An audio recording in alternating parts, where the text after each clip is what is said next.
Virginia teen track runner who bashed opponent's head with baton rallies supporters after getting assault charge. So maybe, just maybe, we leave this one to the courts and don't hold a fucking parade. But for the NAACP to come out and say a black victim does not deserve to have her case heard in the court system, it really does feel like almost every adult in this situation is failing these kids. Everett alleges that she didn't apologize to Tucker right after this incident at the track meet before they left because she was following the instructions of her track coach. At some point later on, she goes to try to apologize on social media and finds that Tucker has blocked her. And to be honest, I also probably block someone if they hit me in the head with a metal baton. I mean, hey, that's just not my kink. Hey everybody, welcome back to the Court of Random Opinion. My name is Neidigh. Last week, we looked at a high school track story that went viral after a runner, Alaila Everett, struck another competitor in the head with her metal baton. Kaelen Tucker, the girl who was hit, was found to have a concussion and a possible skull fracture. After the incident, neither Everett nor her coach went over to check on Tucker, see if she was okay, apologize, any of that. When I covered this story last week, I thought it was bizarre because we had Alaila Everett on the news crying about how no one was thinking about her feelings, basically, and she was complaining that people were judging her off of a 9-second clip and just one angle. This story has gotten a little bit more bizarre since then. In some very odd twists and turns, the NAACP has gotten involved, and we do have another angle to look at. Here's a quick refresher on that first angle we looked at. In the Virginia State High School League Championships, when the shocking incident happened. Just as Kaelen is passing the other runner, the athlete swings her baton, striking Kaelen. Everybody has feelings,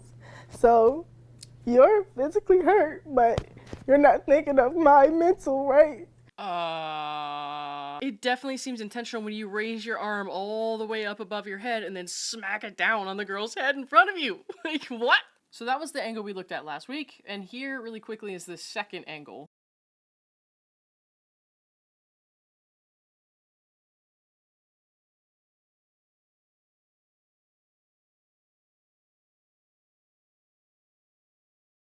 Yeah, I'm not buying that it was an accident. So a reminder that these are high school girls, and so I try to give a little grace, but the solution to what happened here is obviously not to enable the behavior, reinforce it, and pretend it didn't happen. Now, Everett said that she was getting death threats and racial attacks over the incident. I can't harp enough on how crazy I think the internet is and how wild it is that people feel unable to say some of the things they say to people. So no, it's not okay that she's receiving death threats or anything like that. However, rightfully calling someone out for their bad behavior, that's not an attack. Now, granted, there have been a handful of people who have come out and said this could have been an accident, and I had a couple people in my comments as well who said the same, and I appreciate those perspectives.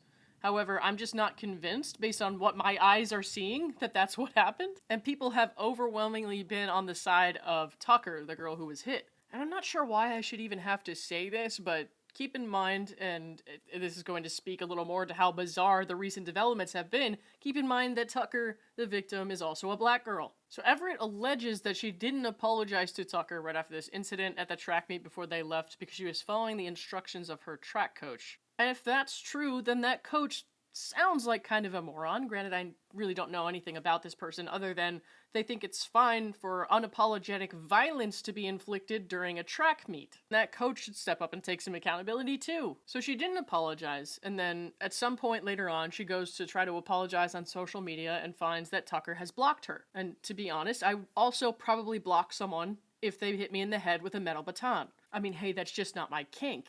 And then Everett's family was served with court papers because Tucker's family wanted a protective order against Everett. If I were the family of the girl who hit the other child with the baton, now that the courts are involved, now that lawyers are involved, I would probably have my lawyer try to reach out to theirs and offer a letter of apology and maybe even offer to, help pay for some of the medical bills. Just because she was blocked on social media doesn't mean there's nothing you can do. Ultimately, there are many ways in which this girl could have tried to apologize or the family could have tried to reach out. And if the family didn't want to accept the apology, if they didn't want to hear from them, they can say, no, we don't want it. We don't want your letter of apology. We don't want your help with the bills. And then that's that. At least you tried. But to my knowledge, none of that has happened. And if anybody else in the comments has read otherwise, please let me know, because obviously that, I would give them a little bit of credit for that. But there's just a lot of playing victim going on here and completely ignoring the feelings of the actual victim in the situation, the one who got concussed. I can't believe I have to keep emphasizing that this girl was, by all visual accounts, assaulted But I do because it gets weird now. Everett has now been charged with misdemeanor assault and battery. I'm looking at this headline from the New York Post and I'm like, what is wrong with everybody right now? Virginia teen track runner who bashed opponent's head with baton rallies supporters after getting assault charge.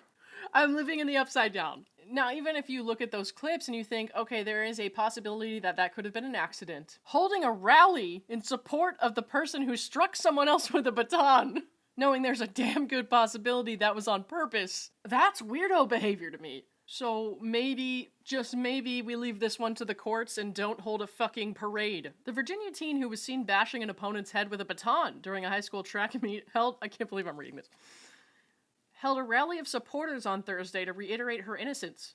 The rally came just one day after she was served with a misdemeanor battery and assault charge. Dozens of individuals were seen attending the rally as Everett delivered a tearful speech where she thanked her supporters while sobbing. "Thank y'all for supporting me," Everett said to the supporters. "There's no one else that wanted to hear my story except the people that know me and people that know I would never do anything like that. I would never harm anybody. I'm not a fighter. I'm not even confrontational. I wouldn't even do that on purpose, and I thank y'all for believing me.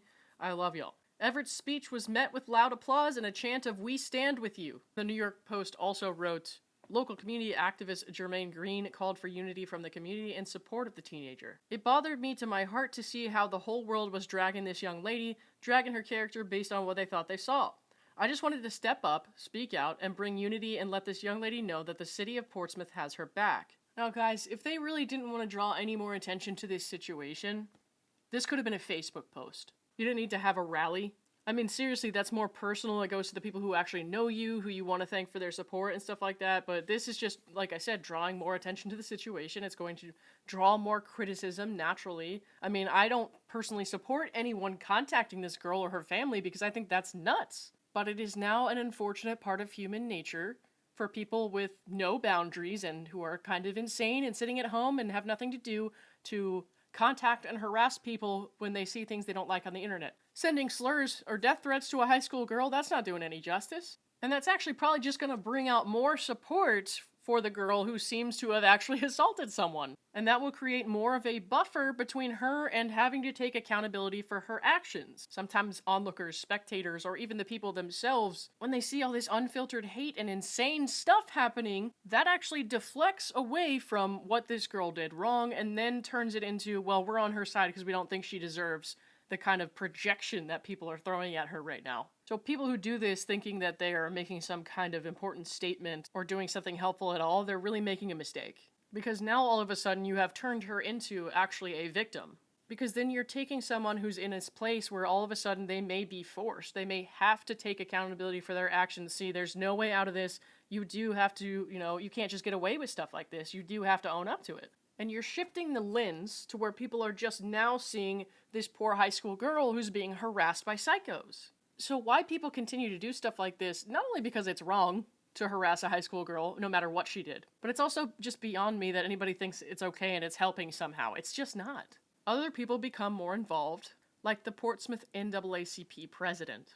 At the community meeting and rally to support Everett, Portsmouth NAACP President James Boyd told 10 on Your Side's Markeisha Jackson that he and the organization were concerned about the racial slurs directed towards the Everett family and that the matter is now in the court system, saying it was not warranted. They once again expressed their thoughts and prayers for both the runners impacted and their families. Boyd said the Lynchburg NAACP held a meeting Thursday morning with that city's Commonwealth's attorney Bethany Harrison and confirmed that the charges were not brought forth by her office. "We want to say unequivocally that Alaila is not an attacker. She is not a criminal, and any headline that says that is a violation of her due process rights," Boyd said. "We feel that the criminal justice system should not be used in this situation, and for charges of assault and battery to be levied against her, you have to prove her intent and maliciousness, and those things are not present here." Boyd said that the Portsmouth NAACP would continue to stand by Everett and her family and will continue to meet with the Lynchburg NAACP leaders. Guys, this is nuts. Imagine being the other high school girl, the one who got allegedly assaulted, the one that was struck in the head, who ended up with a concussion and a possible skull fracture. Imagine being her, and imagine being her family, another black family, and the NAACP is rallying around your alleged attacker. In what world, where there's video evidence that most people have interpreted as this girl deliberately assaulting Tucker with her metal baton, In what world does that not belong in the criminal justice system? In what world should the court not look into that and decide if there should be a punishment? For the NAACP to get behind this and say, no, we don't think that this person should be even looked into, while another black girl was physically harmed, not checked on, not apologized to, what the fuck? Guys, we'll continue to follow along with this case. I'm not sure, what kind of updates will come up, but for the NAACP to come out and say a black victim does not deserve to have her case heard in the court system, it really does feel like almost every adult in this situation is failing these kids. Let me know what you think in the comments below. Is this bullshit, or do you think this whole support rally was justified? Alright, thanks everyone for watching. Don't forget to like this video, and I will see you very soon.